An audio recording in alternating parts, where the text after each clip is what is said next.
Hello दोस्तों, तो आप लोग सभी मस्त होंगे उम्मीद है और ज़बरदस्त होंगे। क्लास 10th का में फिजिक्स का, ठीक है। और पहला लेसन यानी पहला चैप्टर, पहला अभ्यास कर सकते हैं प्रकाश का प्रवर्तन। प्रकाश का प्रवर्तन चैप्टर का नाम है। सबसे पहले देखो ध्यान से, प्रकाश का प्रवर्तन। प्रकाश का प्रवर्तन जिसको कहते हैं reflection of light. Reflection of light, ठीक है, रिफ्लेक्शन ऑफ लाइट। अब देखो,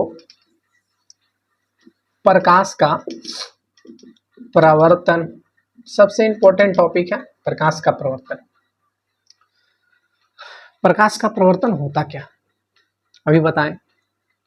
कि किसी बिंदु स्रोत से आने वाली प्रकाश की किरणें जब चिकनी सतह हो या दर्पण हो, तो दर्पण हमेशा चिकना ही होता है, इसीलिए दर्पण हम लोग यूज करते हैं, ठीक है। बार बार दर्पण दर्पण बोलते हैं। चिकनी सतह भी बोल सकते हैं, कोई दिक्कत नहीं। तो किसी चिकनी सतह पे पड़कर जब प्रकाश किरणें उसी माध्यम में वापस लौट जाता है तो उसे हम लोग क्या कहते हैं, प्रकाश का प्रवर्तन कहते हैं, ठीक है। वापस लौट जाता है उसे हम लोग क्या कहते हैं, प्रकाश का प्रवर्तन कहते हैं। कर सकते हैं किसी बिंदु स्रोत से आने वाली प्रकाश की किरणें किसी चिकनी सतह से, यहाँ हम लोग दर्पण भी लिख सकते हैं, पर पड़कर वापिस उसी माध्यम में लौट जाती है,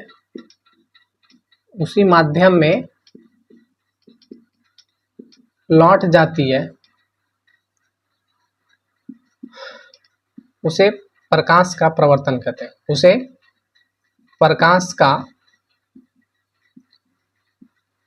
प्रवर्तन कहते हैं, या उस क्रिया को क्या कहते हैं, प्रकाश का प्रवर्तन कहते हैं। सीधा बोलना कि किसी बिंदु स्रोत से आने वाली प्रकाश किरणें दर्पण पर पड़कर वह वापस उसी माध्यम में क्या हो जाता है, लौट जाता है, या वापस लौट जाता है, उस क्रिया को हम लोग क्या कहते हैं, प्रकाश का प्रवर्तन कहते हैं, ठीक है।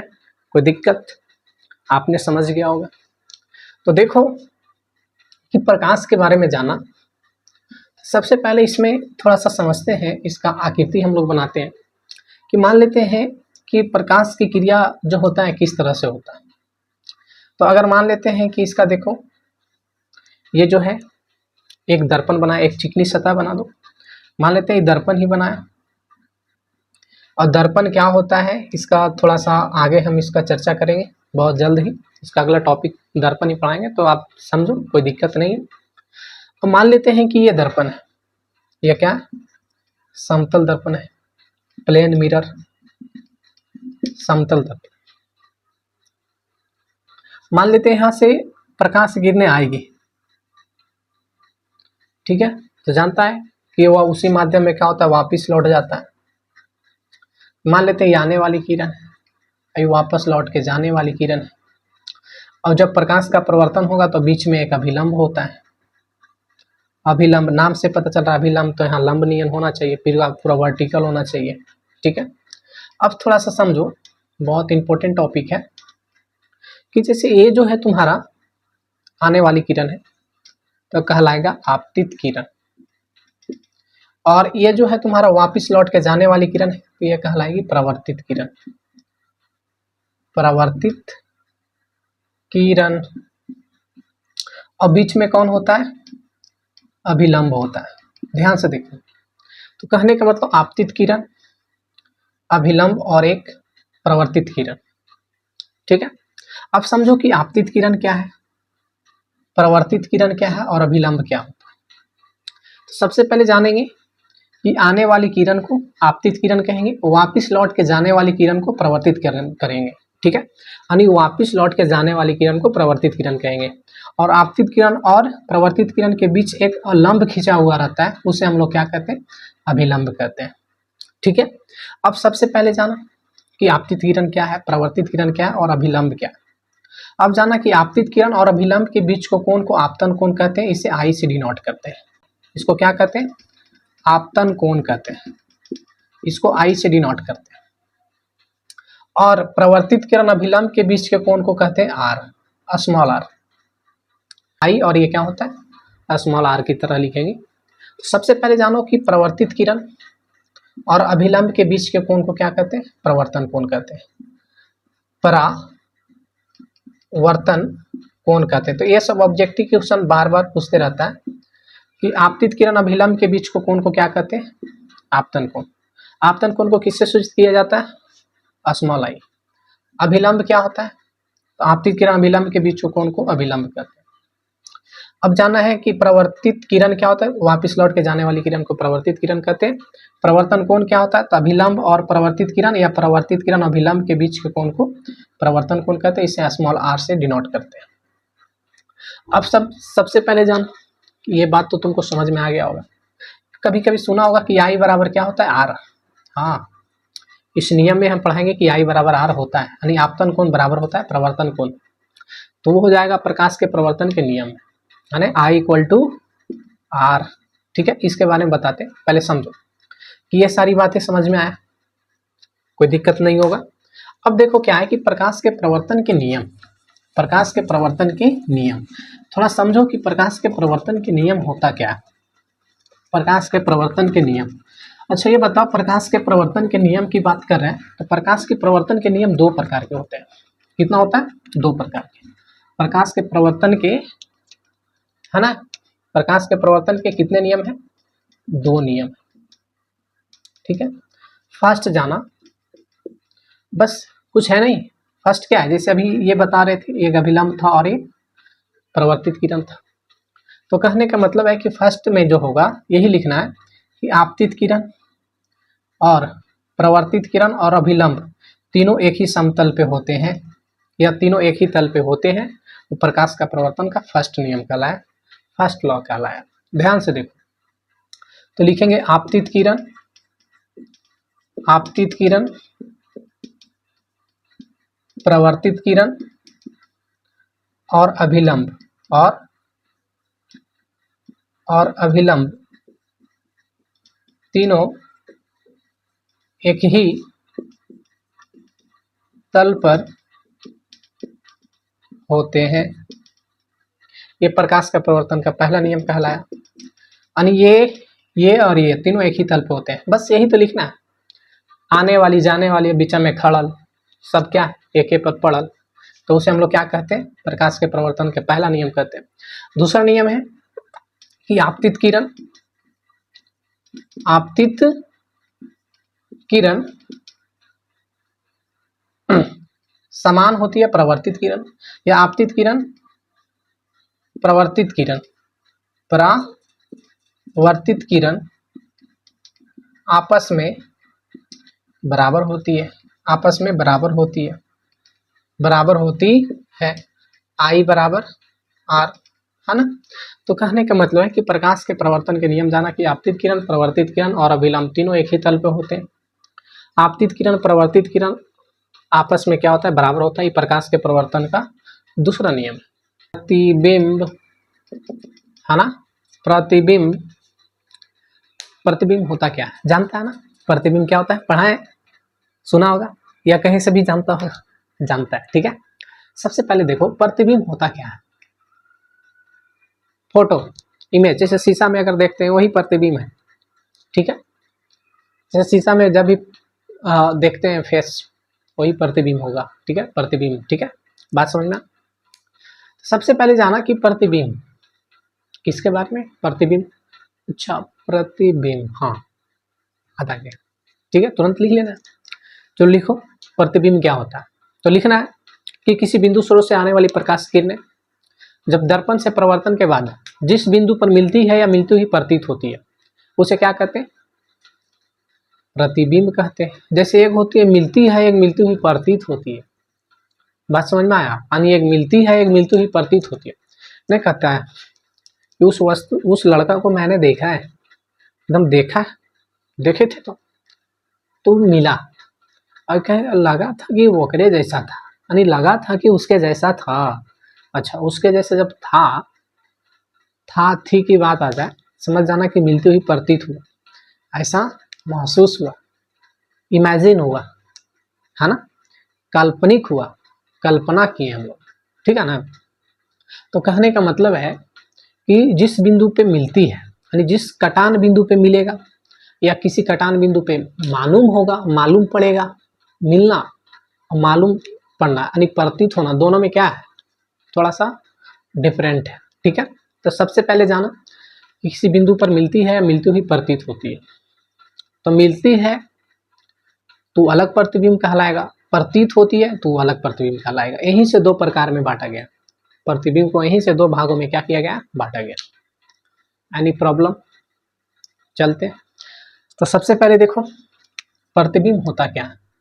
किसी बिंदु स्रोत से, किसी बिंदु स्रोत से आने वाली प्रकाश की किरणें, प्रकाश की किरणें, प्रकाश की किरणें दर्पण से प्रवर्तन के बाद जिस बिंदु पर मिलती है, जिस बिंदु पर मिलती है या मिलती हुई प्रतीत होती है या मिलती हुई प्रतीत होती है, उसे प्रतिबिंब कहते हैं। उसे क्या कहते हैं, प्रतिबिंब कहते हैं। बात समझ में आ गया। जिस बिंदु पर मिलती है या मिलती हुई प्रतीत होती है उसे प्रतिबिंब कहते हैं। कोई दिक्कत? अच्छा ये बताओ कि मिलती है या मिलती हुई क्या होती है, प्रतीत होती है, उसे हम लोग प्रतिबिंब कहते हैं। अब ये जाना कि प्रतिबिंब जो होता है ना वो दो प्रकार का होता है। प्रतिबिंब दो प्रकार का होता है। पहला वास्तविक प्रतिबिंब, वास्तविक प्रतिबिंब, और दूसरा जो होता है वो होता है काल्पनिक। क्या होता है, काल्पनिक प्रतिबिंब।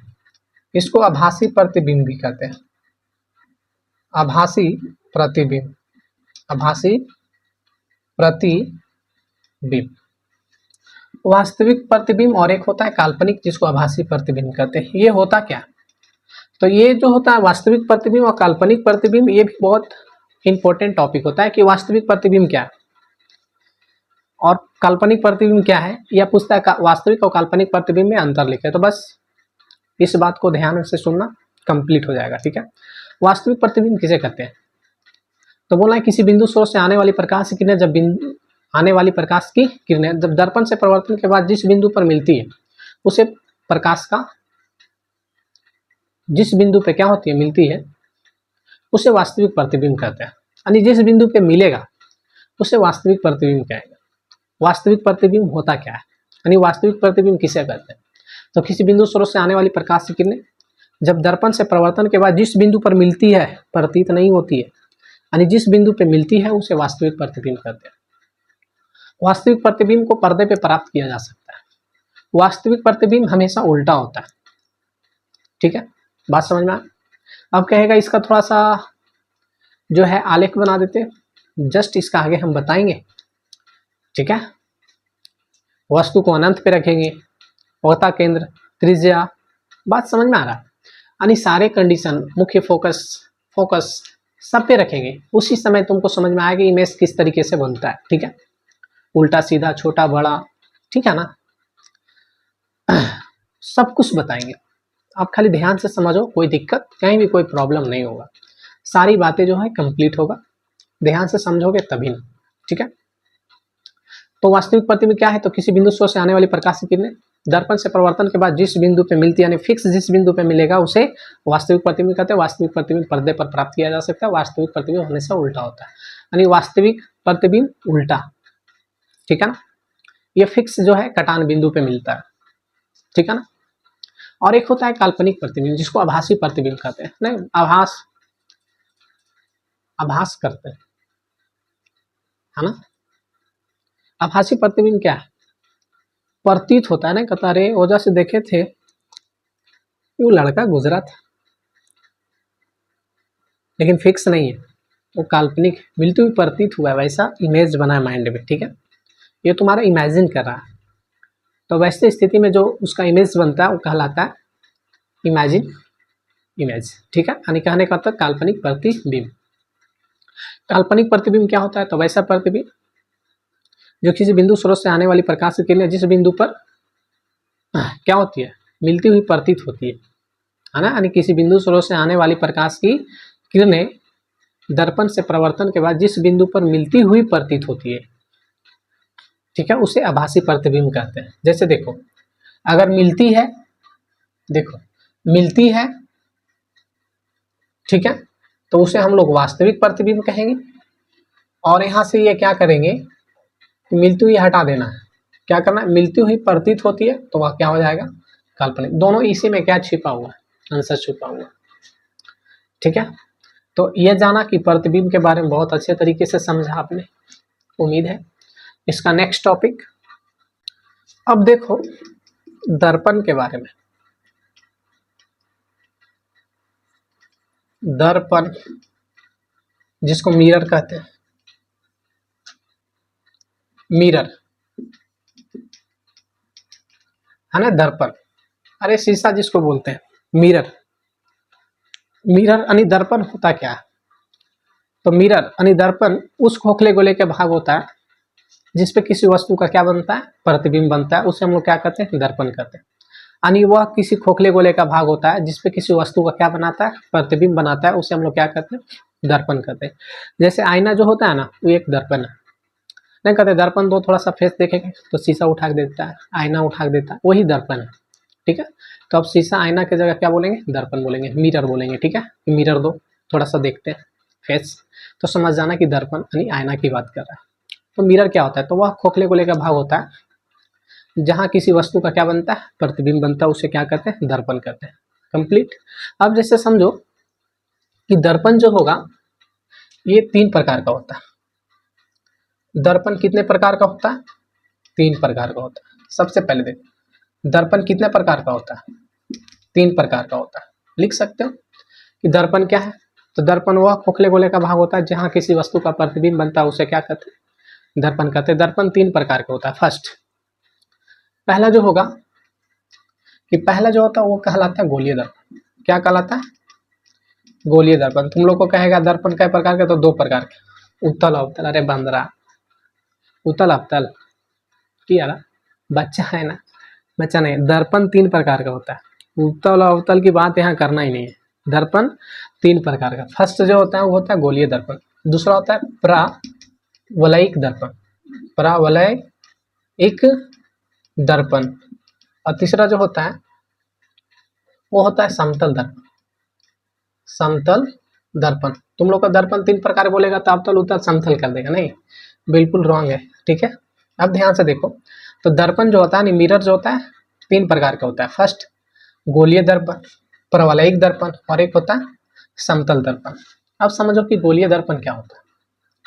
गोलीय दर्पण है ना, यानी कह सकते हैं जिसका प्रवर्तक सतह गोलीय होता है, गोलीय होता है, उसे क्या कहते हैं, गोलीय दर्पण कहते हैं। यानी जिसका प्रवलयिक दर्पण, जिसका, जैसे प्रवर्तक का मतलब होता है कि गोल होता है। जैसे देखो एक गोल है कि नहीं, ये भी देखो गोल है, खोखले गोले का एक क्या है, भाग है। तो कहने का मतलब है इस तरह से भी होता है, होता है कि नहीं होता है। तो कहने का मतलब है कि ये भी एक कोई क्या है, दर्पण, जिसका प्रवर्तक सतह गोल है। प्रवर्तक सतह क्या है, गोल है। प्रवर्तक सतह क्या होता है, समझो, जहां से प्रकाश की किरणें पढ़कर वापिस लौट जाता है, उसे क्या कहते हैं, प्रवर्तक सतह कहते हैं। जैसे व्हाइट बोर्ड है, तो व्हाइट बोर्ड पे अगर प्रकाश किरणें आएगा और यहाँ से वापस टकरा के इधर ही चला है, तो इस सतह को, जिस सतह से टकरा के इधर आए, उस सतह को हम लोग कहते हैं प्रवर्तक सतह कहते हैं। क्या कहते हैं, प्रवर्तक सतह। जैसे प्रकाश की किरणें यहाँ पे आया, यहाँ से टकरा कर वापस चला गया, तो इस सतह को हम लोग क्या कहेंगे, प्रकाश का प्रवर्तक सतह कहेंगे। यानी जिस सतह, यानी कि जहाँ कह सकते हैं प्रकाश किरणें पढ़कर वापस लौट जाता है उसे हम लोग क्या कहते हैं, प्रवर्तक सतह कहते हैं। ठीक है, तो जिसका प्रवर्तक सतह गोल होगा उसे क्या कहेंगे, गोलीय दर्पण कहेंगे। ठीक है, अब परवलयिक दर्पण का मतलब होता है कि जिसका प्रवर्तक सतह है ना, जिसका प्रवर्तक सतह यानी कि पूर्णतः गोल नहीं होता है, इस तरह से होगा, ध्यान से देखो, जिसका प्रवर्तक सतह गोल नहीं होगा यानी पूर्णतः गोल नहीं होगा, देखो इस तरह से, है कि नहीं। तो कहने का मतलब है कि जिसका प्रवर्तक सतह पूर्णतः गोल नहीं होगा उसे हम लोग कहेंगे प्रवलयिक दर्पण। इस तरह से भी हो सकता है, यानी कि जिसका प्रवर्तक सतह, अभी जस्ट बताएं प्रवर्तक सतह क्या होता है, जहां से प्रकाश की किरणें पड़कर वापस लौट जाता है उसे प्रवर्तक सतह कहते हैं। तो इसका प्रवर्तक सतह पूर्णतः गोल नहीं होता, इसलिए प्रवलयिक दर्पण कहलाएगा। गोलीय दर्पण जिसका प्रवर्तक सतह गोल होता है उसे गोलीय दर्पण कहते हैं। ये एग्जाम्पल बना लेना है। प्रवलयिक दर्पण जिसका प्रवर्तक सतह पूर्णतः गोल यानी कि नहीं होता है, पूर्णतः गोल नहीं होता, टेढ़ा उड़ा हो जाएगा थोड़ा सा। समतल दर्पण जिसका प्रवर्तक सतह समतल होती है, प्रवर्तक सतह क्या होती है, समतल होती है, समतल होती है, उसे क्या कहते हैं, समतल दर्पण। जैसे देखो बिल्कुल प्लेन मिरर है, ये समतल दर्पण है, हो सकता है नीचे की ओर रहेगा। कोई भी अगर दर्पण है तो कोई भी एक ही तरफ रस्थित होना चाहिए, ये जो है इस तरह से रस्थित किया गया है। ठीक है, तो रस्थित कोई एक ही तरफ करना है, दर्पण होगा तो रस्थित एक ही तरफ होगा, दोनों तरफ रस्थित है तो वह दर्पण नहीं है। एक तरफ पूरा क्या होना चाहिए, प्लेन होना चाहिए, जहां से वापस प्रकाश किरणें जा सकती है लौट कर। ठीक है, तो कहने का मतलब है कि मिरर है तो कोई एक ही तरफ रस्थित होना चाहिए। तो इसका देखो प्रवर्तक सतह है ना, पूरा क्या है, प्लेन। तो जिसका प्रवर्तक सतह समतल होती है उसे क्या कहते हैं, प्लेन मिरर कहते हैं, समतल दर्पण कहते हैं। ठीक है, अब बात आता है कि अवतल उत्तल कहाँ गया। अब देखो, तो जो गोलीय दर्पण होता है ना, जिसका प्रवर्तक सतह गोल होता है, यही दो प्रकार का होता है। गोलीय दर्पण दो प्रकार का होता है। कितना प्रकार का होता है, दो प्रकार का। पहला जो होता है वो कहलाता है अवतल दर्पण। क्या कहलाता है, अवतल दर्पण। इसका जो दूसरा नाम होता है वो कहलाएगा अभिसारी दर्पण। क्या कहलाता है, अभिसारी दर्पण कहलाता है। और दूसरा जो होता है वो कहलाता है उत्तल दर्पण। उत्तल दर्पण जिसको कहते हैं अपसारी दर्पण। अपसारी दर्पण, ये भी बताएंगे कि अवतल दर्पण को अभिसारी दर्पण क्यों कहते हैं और उत्तल दर्पण को अपसारी दर्पण क्यों कहते हैं, थोड़ा समझना, बने रहना। अवतल दर्पण और उत्तल दर्पण ये दोनों किसका भाग है, गोलीय दर्पण का। गोलीय दर्पण दो प्रकार का, पहला अवतल दर्पण और दूसरा उत्तल दर्पण। अवतल दर्पण को अभिसारी दर्पण कहते हैं, उत्तल दर्पण को अपसारी दर्पण कहते हैं। ये ऑब्जेक्टिव क्वेश्चन में बार बार पूछता है, अभिसारी दर्पण निम्नलिखित में कौन है, अवतल दर्पण, उत्तल दर्पण, दोनों, इनमें से कोई नहीं, है ना। तो अवतल दर्पण का दूसरा नाम अभिसारी दर्पण और उत्तल दर्पण का दूसरा नाम अपसारी दर्पण। जब लेंस पढ़ाएंगे कि अवतल लेंस उत्तल लेंस, तो उसमें थोड़ा सा डिफरेंट होता है, उल्टा हो जाता है। ठीक है, वहां बात करेंगे, अभी जो बता रहे हैं उस पर ध्यान रखना है। अवतल दर्पण को अभिसारी दर्पण, उत्तल दर्पण को अपसारी दर्पण कहते हैं। ठीक है, ये कंप्लीट हो गया होगा, कोई दिक्कत। ये भी बताएंगे अवतल दर्पण उत्तल दर्पण के भी तीन तीन प्रकार होता है, इसके बारे में भी चर्चा करेंगे। पहले समझो, तो गोलीय दर्पण के दो प्रकार, प्रवलयिक का कोई प्रकार नहीं होता और समतल का भी कोई प्रकार नहीं होता है। ठीक है, कोई दिक्कत, एनी प्रॉब्लम।